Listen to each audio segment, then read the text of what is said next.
25 से 27 मई तक ऋषिकेश में होगी G20 की बैठक। मुख्यमंत्री पुष्कर सिंह धामी ने बैठक के लिए पीएम मोदी का जताया आभार। कहा, उत्तराखंड की संस्कृति और यहां के विकास से मेहमान होंगे रूबरू।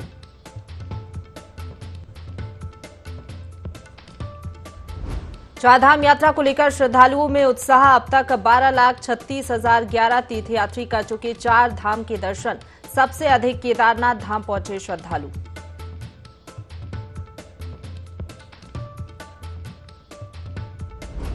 ईरान कलियर में महिला की चाकू मारकर हत्या, पति और बेटा गायब, पुलिस जांच में जुटी।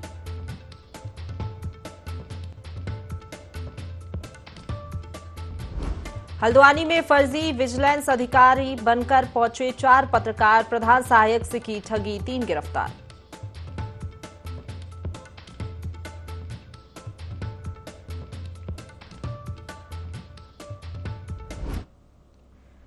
नमस्कार, देवभूमि लाइव देख रहे हैं आप। आपके साथ मैं हूं प्रशंसा। बुलेटिन की शुरुआत करेंगे खबरों से, जहां G20 की अगली बैठक 25 से 27 मई को ऋषिकेश के नरेंद्र नगर में आयोजित की जाएगी। इस बैठक को लेकर मुख्यमंत्री पुष्कर सिंह धामी ने प्रधानमंत्री नरेंद्र मोदी का आभार जताया है। उन्होंने कहा कि प्रधानमंत्री नरेंद्र मोदी ने उत्तराखंड को G20 की 3 बैठकें करने की बड़ी जिम्मेदारी सौंपी है। सीएम धामी ने कहा कि पहली बैठक रामनगर में आयोजित की जा चुकी है और अब आगे की बैठकों के लिए सभी तैयारियां पूरी कर ली गई हैं। उत्तराखंड की संस्कृति और यहां के विकास के साथ साथ अन्य बातों को आने वाले मेहमान देखेंगे और अपने साथ अच्छा संदेश लेकर जाएंगे।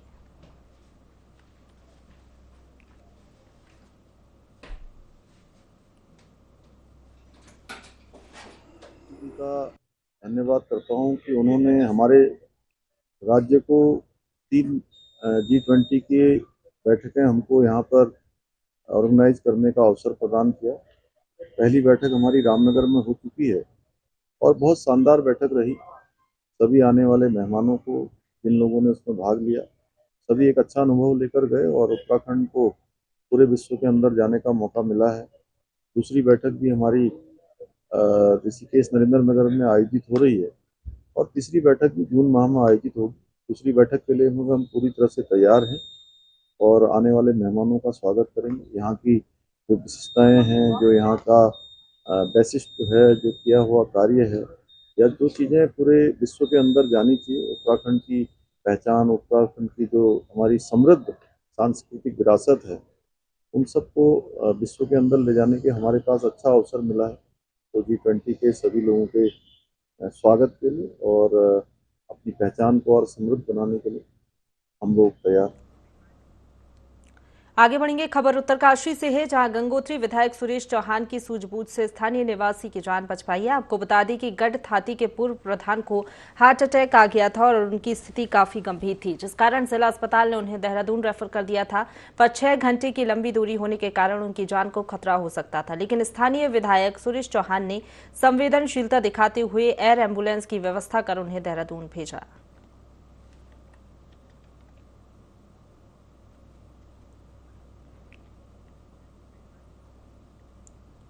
रुक करेंगे अगली खबर का, जहां लोहाघाट के सुई विशंग क्षेत्र के प्रसिद्ध मां कड़ाई देवी मंदिर में 9 दिवसीय श्रीमद् भागवत कथा का शुभारंभ किया गया, जिसके चलते 3 किलोमीटर लंबी भव्य कलश यात्रा निकाली गई, जिसमें सैकड़ों महिला और पुरुषों ने भाग लिया। बता दें कि श्रीमद् भागवत कथा का आयोजन 21 मई से 29 मई तक करवाया जाएगा। वहीं 29 मई को विशाल भंडारे के आयोजन के साथ कथा का समापन किया जाएगा।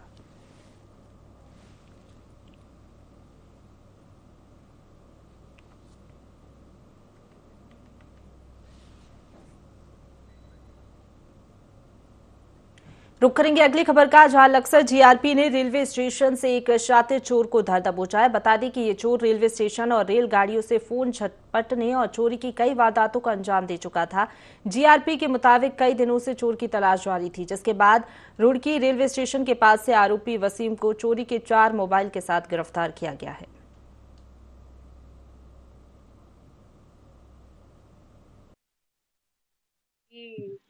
संजय शर्मा, क्योंकि घटनाएं ट्रेनों में जैसे इस समय गर्मियां हो रही है, लोग दरवाजों पर बैठते हैं तो या सो जाते हैं, तो सुबह सुबह ट्रेन में चोरियों की, फोन चोरी, सामान चोरी की घटनाएं बढ़ रही थी।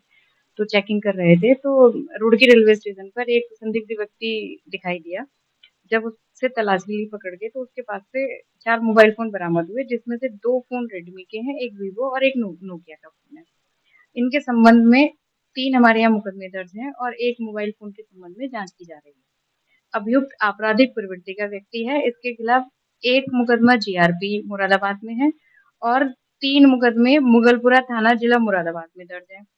2 अभियोग हमारे यहाँ जीआरपी लक्सर में दर्ज है। एक जो उसके पास से बरामद हुआ है नोकिया फ़ोन मोबाइल, उसकी जाँच की जा रही है। जैसे ही पता चलेगा स्वामित्व का, तो उसको हम संबंधित को सूचना दे देंगे। अभियुक्त को हिरासत में लेके माननीय न्यायालय के समक्ष प्रस्तुत किया जा रहा है। अब रुक करेंगे अगली खबर का, जहां उत्तरकाशी में सौम्य काशी रोटरी क्लब के द्वारा मातृ दिवस समारोह का आयोजन किया गया। इस समारोह में उन महिलाओं को सम्मानित किया गया जिन्होंने कड़े संघर्ष के बाद अपने परिजनों का लालन पालन किया है। वहीं समारोह में दूरस्थ गांव से आई बुजुर्ग महिलाओं की कहानी सुनकर कार्यक्रम में मौजूद लोगों की आंखें नम हो गई।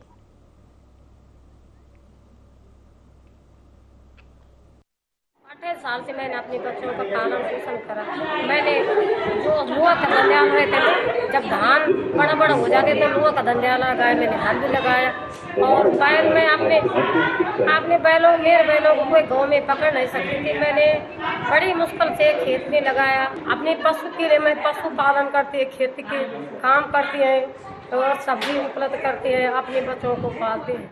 रोटरी क्लब रोटरेट क्लब जो है विगत 5 वर्षों से इस प्रकार के कार्यक्रम करता आ रहा है कि मातृ दिवस पर हम विभिन्न माताओं को सम्मानित करते हैं। ऐसी माताएं जो अलग अलग क्षेत्रों में काम कर रही हैं और आज जिनको सम्मानित किया गया वो ऐसी महिलाएं हैं जो खेतों में हल चला रही हैं, ऐसी महिलाएं हैं जो रोड़ी तोड़ रही हैं, ऐसी महिलाएं हैं जो चीड़ के फूलों के बीजों को एकत्रित करके, और ऐसी महिलाएं हैं जो मशरूम उगा करके अन्य महिलाओं को समाज में प्रेरित कर रही है। ऐसे अनुकरणीय कार्य कर रही है, उल्लेखनीय कार्य कर रही है, जिससे वो इन कार्यों को करने से वो अपने परिवार को तो पाल रही है, लेकिन साथ ही वो समाज के लिए एक अनुकरणीय कार्य भी कर रही है। रुक करेंगे अगली खबर का, जहां धनोरी के बाबन दर्रा में एक महिला पर धारदार हथियारों से हमला कर उसे गंभीर रूप से घायल कर दिया गया, जिसकी सूचना मिलते ही कलियर पुलिस मौके पर पहुंची और महिला को अस्पताल में भर्ती करवाया, जहां महिला की मौत हो गई है। अस्पताल ले जाते समय महिला ने पुलिस को बताया कि उसके ऊपर किसी अज्ञात व्यक्ति ने धारदार हथियारों से हमला किया। इस दौरान उसके साथ उसका एक बेटा और पति भी मौजूद था। फिलहाल पुलिस मामले की जाँच में जुट गई है।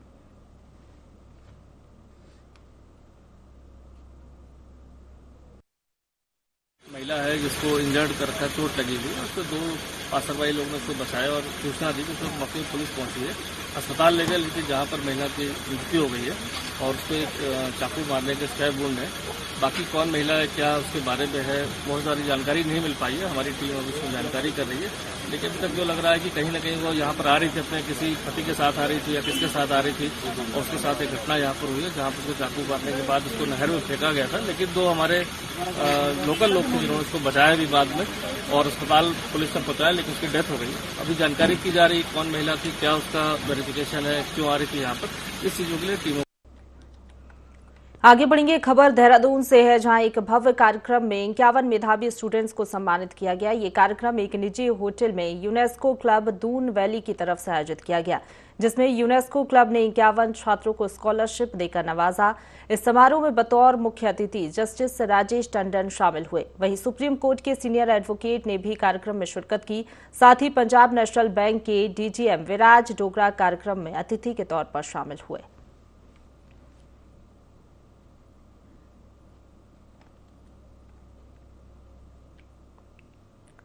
तो 51 मेधावी स्टूडेंट्स को सम्मानित किया गया। यूनेस्को क्लब दून वैली ने यह आयोजन किया, जिसमें मेधावी स्टूडेंट्स को सम्मानित किया गया।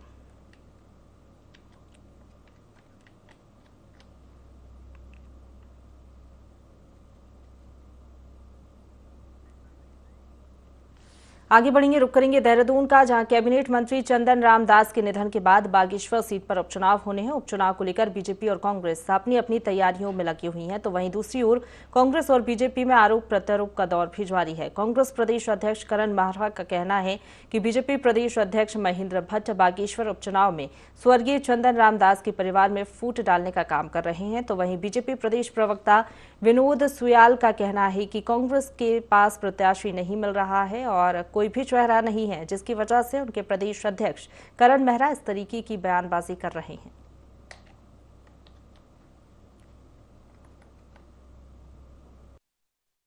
मेरे को सुनाई पड़ा कि उन्होंने चंदन राम दास जी के घर में भी झगड़ा पैदा कर दिया है, माँ और बेटू में झगड़ा पैदा करा दिया है, क्योंकि ये पार्टी डिवाइड एंड रूल की पार्टी रही है, अंग्रेजों की चमची पार्टी है, और जो अंग्रेजों ने किया वही इन्होंने सीखा है, और आज उस घर में भी इन्होंने फूट डाल दिया। वहाँ माँ बेटू के झगड़े करा देंगे, बेटा कहता मैं लड़ूंगा, माँ से पार्टी करिए, आप लड़िए। तो अब देखते हैं आने वाला समय क्या करे। बागेश्वर चुनाव को लेकर निश्चित रूप से कांग्रेस पार्टी इस स्थिति में नहीं है कि माननीय जो हमारे स्वर्गीय चंदन रामदास जी थे, उनके द्वारा उस क्षेत्र के लिए जो विकास कार्यों की एक लंबी श्रृंखला तैयार की गई और जितने लंबे समय तक वो जन जन के बीच में लोकप्रिय थे, तो आज कांग्रेस के पास जब प्रत्याशी नहीं मिल रहा है तो कांग्रेस के प्रदेश अध्यक्ष करण मेहरा जो है तो अनर्गल प्रलाप करने पे लगे हुए हैं कि भारतीय जनता पार्टी ये कर रही है, वो कर रही है। भारतीय जनता पार्टी एकजुट है और निश्चित रूप से भारतीय जनता पार्टी अपने सुशासन के आधार पर और निश्चित रूप से जो बागेश्वर का चुनाव है उसको प्रचंड बहुमत वोटों से जीतेगी। हल्द्वानी पुलिस ने ऊधम सिंह नगर के 3 पत्रकारों को रंगदारी के मामले में गिरफ्तार किया है। दरअसल बीते दिनों ऊधम सिंह नगर के 3 पत्रकारों ने खुद को विजिलेंस टीम का अधिकारी बताकर सिंचाई विभाग के अधिकारी से 1 लाख की रंगदारी की मांग की थी, साथ ही जान से मारने की धमकी भी दी। हल्द्वानी एसपी क्राइम जगदीश चंद्र ने बताया कि मामले में 2 युवक पत्रकार और 1 चालक, साथ ही 1 महिला पत्रकार भी शामिल थी, जिनमें 2 पत्रकार और 1 चालक को गिरफ्तार कर लिया गया है, जिनके पास से रंगदारी के 90,000 रुपए जब्त किए गए हैं। वहीं फरार महिला की तलाश जारी है।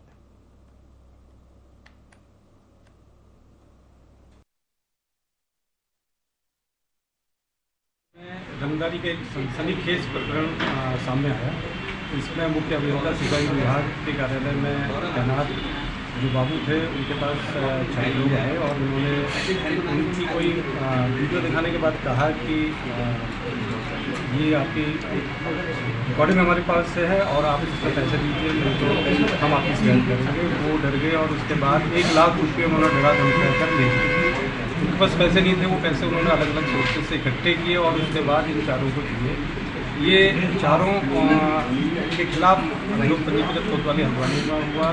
ये अभियोग धारा 386, 419, 420 IPC में दर्ज किया है। एक टीम इसमें गठित की गई कोतवाल हल्द्वानी के नेतृत्व में। इस टीम ने इन 4 में से 3 अभियुक्तों को गिरफ्तार किया है और 1 लाख में से 90,000 रुपये इनके पास से बरामद किए।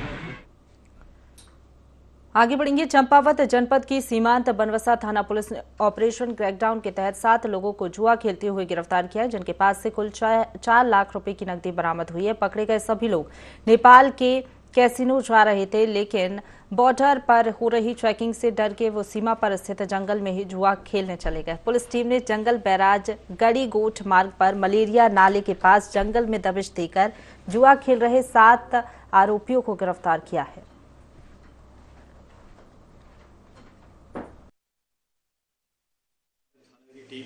मैं स्वयं मौजूद था और साथ में हमारी एसएसटी की टीम, उन लोगों द्वारा संयुक्त रूप से बॉर्डर क्षेत्र में संवेदनशीलता को देखते हुए और मादक पदार्थों की तस्करी की रोकथाम हेतु यहाँ अपना चेकिंग करते हुए हम लोग गश्त करते हुए जा रहे थे। तो हमें बेलवन गोट के पास में तो संदेह की स्थिति में दो गाड़ियाँ हमें खड़ी मिली, जिसके आधार पर हमने जब और उसमें छानबीन करते हुए आगे गए तो हमें बेलवन गोट के जंगल में 7 लोग जुआ खेलते हुए मिले, जिनके कब्जे से हमें 4 लाख रुपए जुए की धनराशि बरामद हुई है, जिसके विरुद्ध मुकदमा पंजीकृत कर दिया गया है और आज उन्हें माननीय न्यायालय में पेश किया है।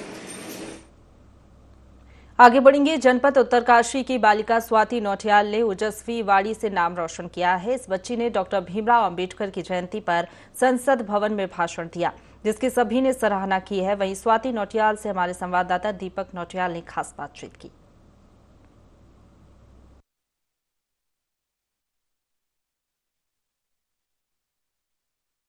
आपको उत्तरकाशी जनपद की एक सामान्य परिवार से आने वाली लड़की स्वाति नौटियाल से, जिन्होंने बाबा साहब भीमराव अंबेडकर जयंती के दिन जो है पूरे संसद भवन में जो है अपने ओजस्वी विचारों से जो है पूरे देश को प्रभावित किया। आइए हम मिलाते हैं स्वाति नौटियाल से। जी स्वाति नौटियाल जी, कैसा आपका यहाँ तक का सफर रहा? नमस्कार सर। जो नेशनल यूथ पार्लियामेंट कंपटीशन करवाता है और डिस्ट्रिक्ट लेवल से पहले बच्चे चुने जाते हैं, उसके पश्चात उन्हें स्टेट में जाने का मौका मिलता है और जिनकी रैंक वहाँ पर बनी हुई होती है तो फिर जब भी संसद भवन में किसी भी महापुरुष को श्रद्धांजलि देने जाना होता है तो हर स्टेट से वो एक बच्चे का चुनाव करते हैं जो कि NYKS नेहरू युवा केंद्र के थ्रू होता है। और ऐसे ही एक अवसर पर मुझे भी यह अवसर मिला कि मैं संसद भवन में एज ए स्पीकर वहाँ पर जाके मैंने वहाँ पर डॉक्टर भीमराव अंबेडकर जी की जयंती जो कि 14 अप्रैल को थी, वहाँ पर जाकर मैंने उन्हें श्रद्धांजलि दी। जी स्वाति जी, आपने जो वहाँ पे श्लोक सुनाया था जिससे कि जो है पूरा देश प्रभावित हुआ था, हम चाहेंगे कि आप हमारे दर्शकों को वो श्लोक सुनाएं। जो श्लोक मैंने वहाँ पर बोला था वो था माँ भगवती गंगा का। हम सभी जानते हैं कि जिनकी जो अविरल धारा है वो संपूर्ण भारत को एक ऐसे धारा में बांध के लाती है और एकता का प्रतीक जिन्हें हम मानते हैं, ऐसी माँ गंगा जिनका उद्गम स्थल गौमुख से है। तो वो श्लोक मैं आप सभी को सुनाना चाहूँगी।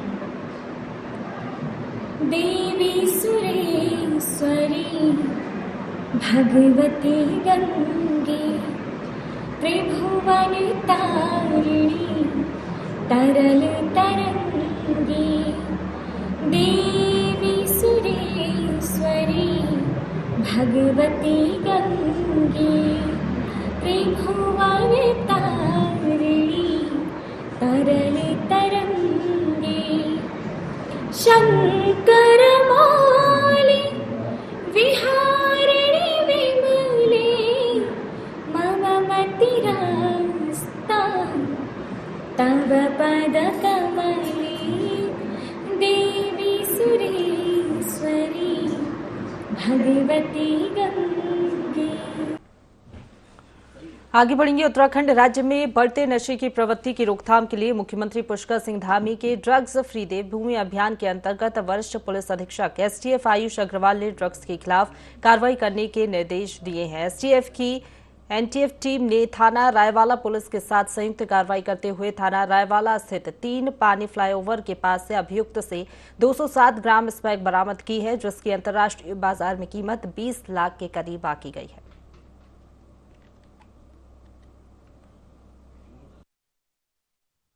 उत्तराखंड अभियान के तहत कल STF के द्वारा एक NDPS एक्ट के तहत एक कार्रवाई की गई है, जिसमें कि एक कपिल देव जो रायपुर का रहने वाला है, कंडोली गांव का रहने वाला है व्यक्ति, इससे 207 ग्राम स्मैक बरामद हुई है, जिसकी बाजार में कीमत 20 लाख रुपए के लगभग है।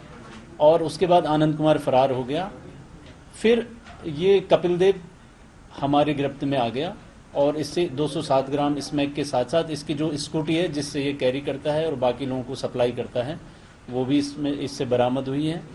इसमें थाना रायवाला में NDPS एक्ट के तहत अभियोग पंजीकृत कर इसको गिरफ्तार किया गया है और न्यायिक अभिरक्षा में भेज दिया गया है। रुक करेंगे अगली खबर का, जहां चंपावत जिले के बाराकोट ब्लॉक के आली बिसराड़ी गांव के रहने वाले गोविंदनाथ ने अज्ञात कारणों के चलते पेड़ से लटकर फांसी लगा ली। ग्रामीणों ने जब गोविंदनाथ को पेड़ पर लटका देखा, जिसके बाद पुलिस को सूचना दी गई। वहीं पुलिस मौके पर पहुंची और शव को कब्जे में लेकर पोस्टमार्टम के लिए भेज दिया है।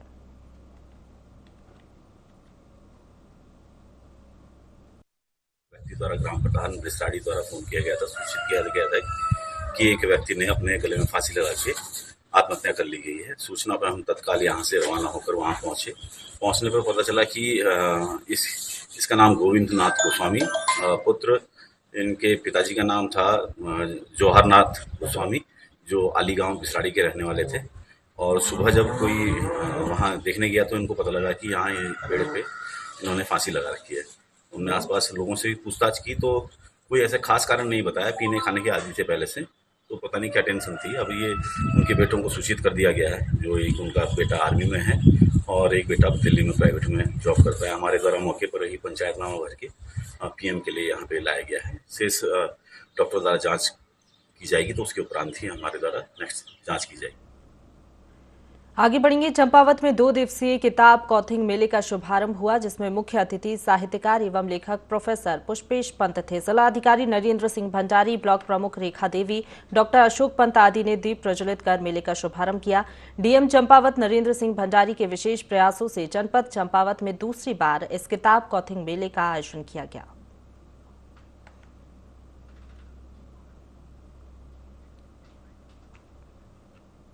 इसी के साथ बुलेटिन में फिलहाल इतना ही। खबरों का सिलसिला लगातार जारी है, आप बने रहिए हमारे साथ।